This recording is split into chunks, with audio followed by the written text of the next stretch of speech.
the most sustained set of stories in all the Bible, which are intended to assure Gideon that God really does care and that God really is with him, even though Gideon habitually, persistently doubts it. Yes? First, when God calls,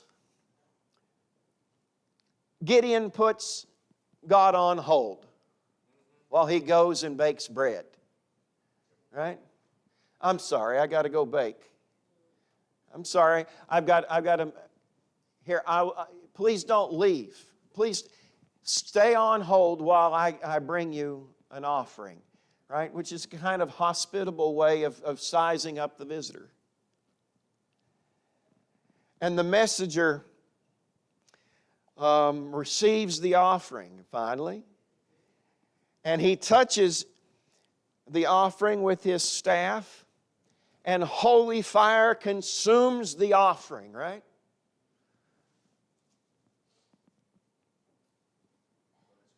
Elijah's going to love this motif. Yeah. And so in verse 23, Gideon realizes that he has indeed truly been in the presence of the holy, and he starts worrying about his sinful condition and how he can't stand to be in the presence of the holy, and he feels like his life is threatened. But the Lord himself commands, right? There's no ambiguity about it being the Lord himself here. He says, peace, don't be afraid, and you're not going to die. Not going to die. God is giving it to Gideon in triplicate. You with me? Yes. God is giving it to him over and over again in triplicate. Peace. Right? Be whole. Don't let those different parts of yourself start fighting against one another and doubting one another. Be at peace. Be whole. Don't be afraid. Peace, it's I, the resurrected Jesus says, right? Peace. Don't be afraid. You're not going to die. And the work of God begins in each one of us with those three affirmations. Are you with me? God still speaks to us in such a way. Second, verses 25 through 31 of chapter 6, God commands Gideon that same night, tear down your father's altar to Baal. Right? Don't just tear down his altar, sacrifice his bull on a different one that I'm going to set up. And so he rather covertly does all this in the night, but the Midianites figure out who did it, even though it was covertly done at night. But unexpectedly, his father himself comes to Gideon's defense, saying that if Baal is offended, he could defend himself when somebody breaks his altar. Now, I'm not sure what his father thinks is going to happen. That can be taken two different ways, can't it? Yeah? Let Baal defend himself. If you think he's going to. But I'm of the opinion that maybe his father is on to something that's a little different about his son. Maybe he's given it to his neighbors in this double fashion. Yeah. And so the father defends Gideon, and Baal ends up being shown not to be able to defend his own altar, right? And God is saying to Gideon, you know, I really will free you from the disapproval of your family and the power of evil if you will but serve me. Gideon is learning that when we serve God, He really does free us from the manipulative control of evil. And I don't know how much more clear that sign could be. Yeah. And then the Spirit of the Lord leads Gideon to blow a trumpet and to summon the Abiezrites, Gideon's weakest clan, all right, that weakest family in Manasseh, go among the tribes of Israel and summon them and call them to battle. Call them to arms. And wonder of wonders, they respond. You know?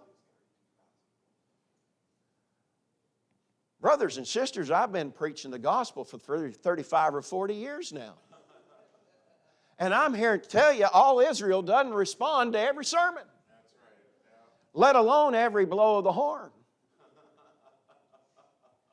And so time and again, God is showing Gideon that he can be trusted, that God can be trusted, and that God's presence and His Spirit within you can invest you with a kind of internal authority that others can recognize. And this, Gideon begins to see, begins to trust. Fourth, in verses 36 through 40, Gideon is still interested in a sign.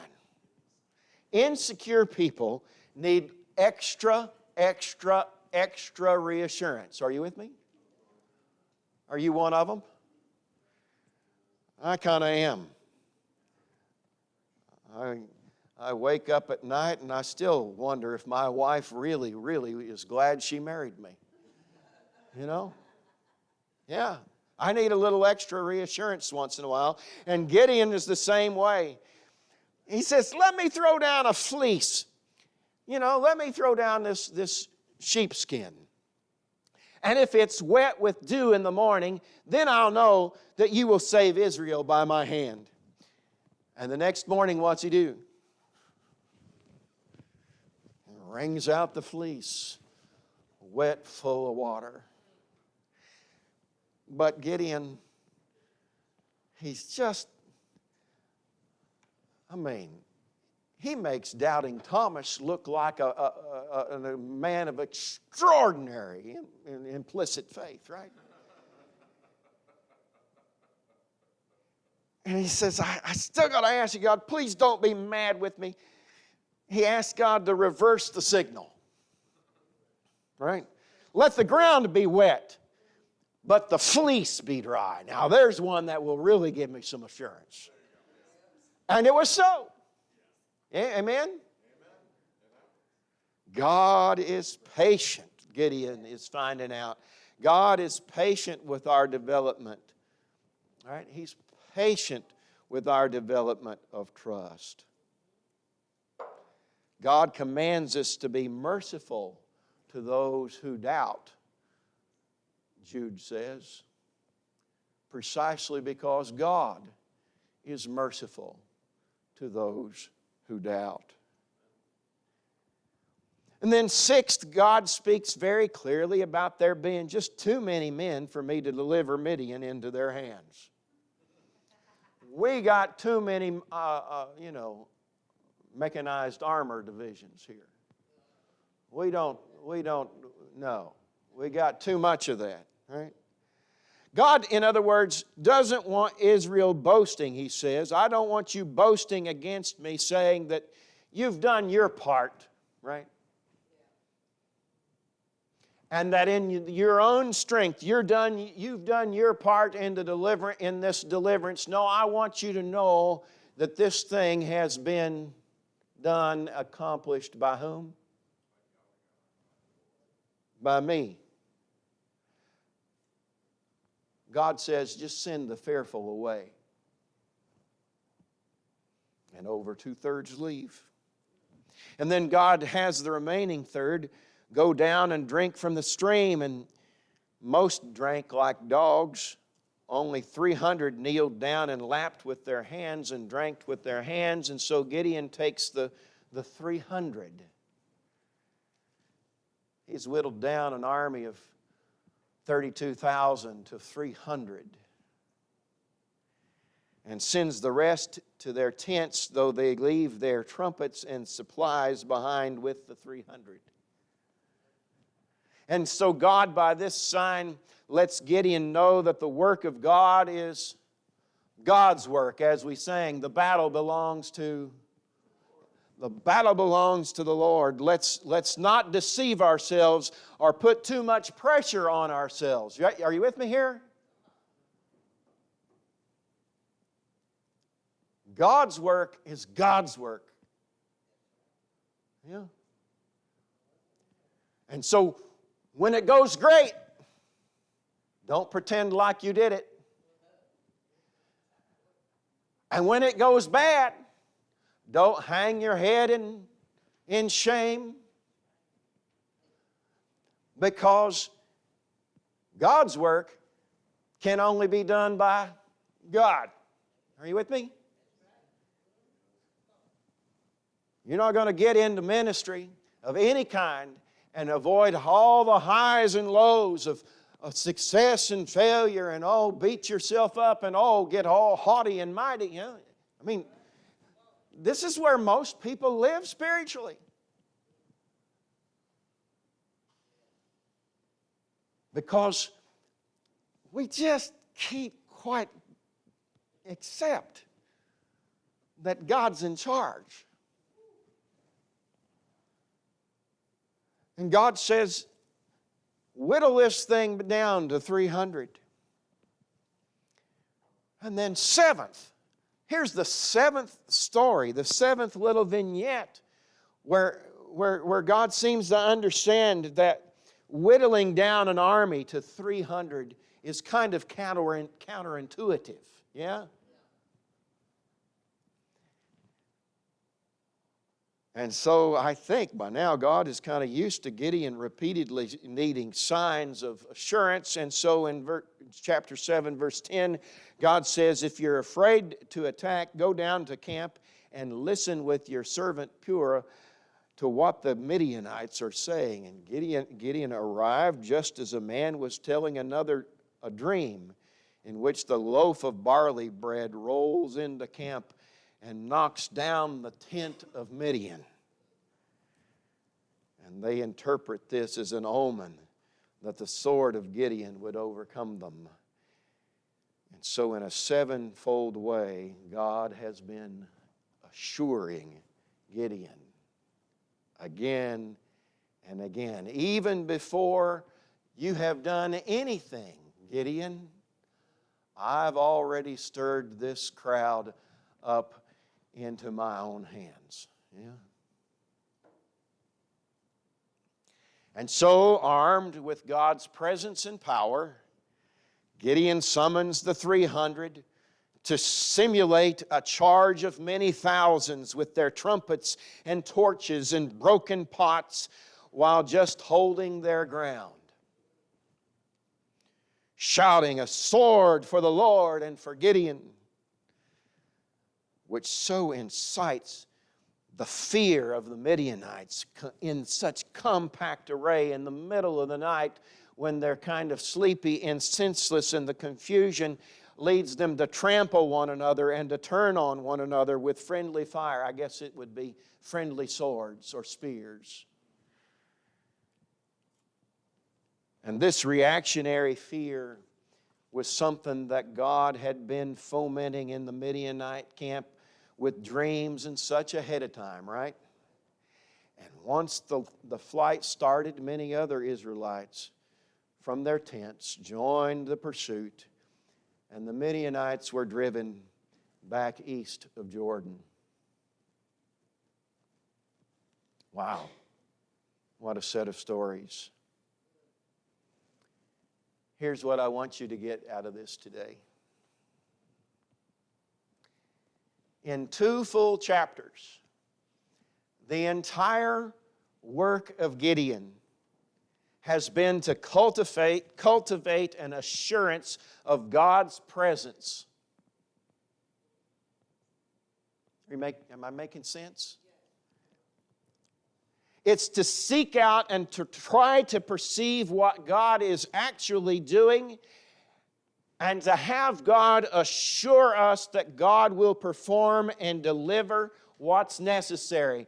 To sing to one's soul, He is able to deliver thee. He is able to deliver thee. Though by sin oppressed, right? He is able. That's the work of spiritual growth. That's where it comes from. Yes, we might wish that fewer signs had been necessary for Gideon. That makes sense? We might wish that. We know that a wicked generation asks for signs when they're not going to believe the signs anyway. But Gideon trusts the signs. He's willing eventually to come around to trusting the sign. And God helps him overcome his victimhood and his feelings of powerlessness. And God weans him from the fears of family and the retaliation of the powers. And Gideon learns that there is an authority that comes from inhabiting God's presence and having God's Spirit dwell within. And he learns that God is patient in cultivating our trust, and that finally the work is really all God's.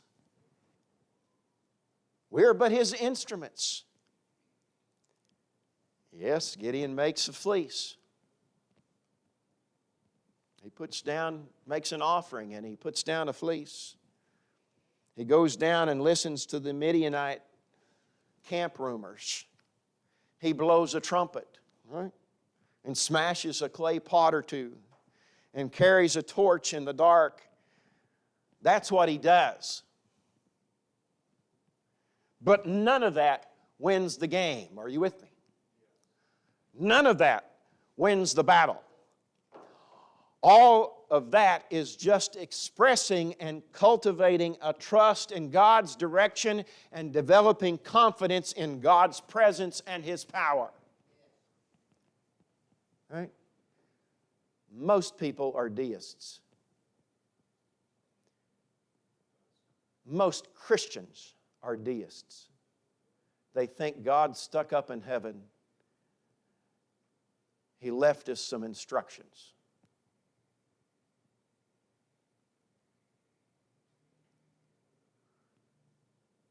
And what these two chapters are about is to reassure Gideon that no, God is still active and He's still present and He's still doing something in our lives together and our lives separately.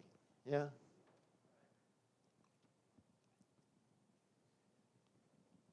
So God chooses left-handed Ehud. He charges a marginal female warrior. And he drafts a cowardly, doubting Gideon. And so this morning, don't think for a minute that you're not important to God because you've had a hard life, right? And you don't have a lot of resources. Don't think that God has abandoned you. No. He may just have been having to whittle you down to 300. Yeah? These difficulties are probably in some ways going to be advantages for you in your spiritual life, advantages that God will use in your development and your witness. Am I making sense here? We don't become mighty warriors for God by gritting our teeth and trying harder. And I'm all for trying hard. You know, If you don't believe me, you just need to visit me while I'm watching a Pacers or a Fever game. I'm all for trying hard. But what I'm saying is we become spiritually mature by being attentive to how God is working through us, how God is conquering our fears, freeing us from family strongholds, empowering our countenance, developing our trust, and teaching us to really believe that the battle belongs to Him.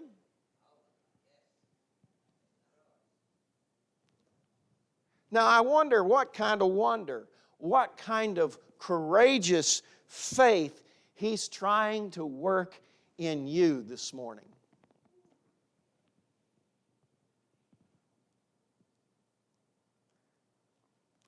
And no matter what that is, no matter what that developmental challenge is in your life, whatever those changes are that you need to make, those are going to be mysterious byproducts of trusting just how much the Lord really does love you and want to live His life in your life.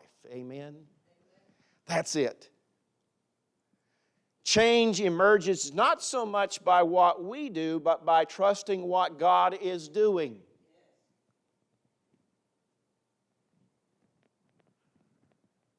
We wield the mightiest swords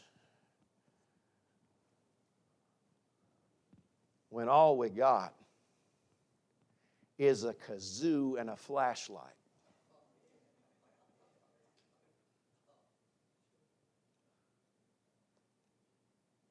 I'll never forget the little boy. I don't remember his name. One night in Revolution, he was so happy. And he felt loved, and he knew he had the countenance of God on his face. And he said, "Oh, I wish I'd brought my kazoo." Yeah.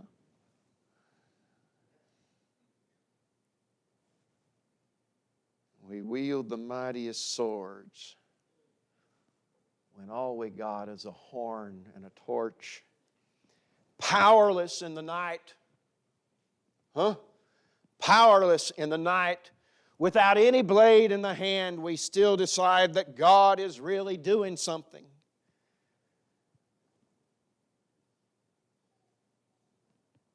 And so we choose to shout, "A sword for the Lord," and for Gideon, as we stand and sing.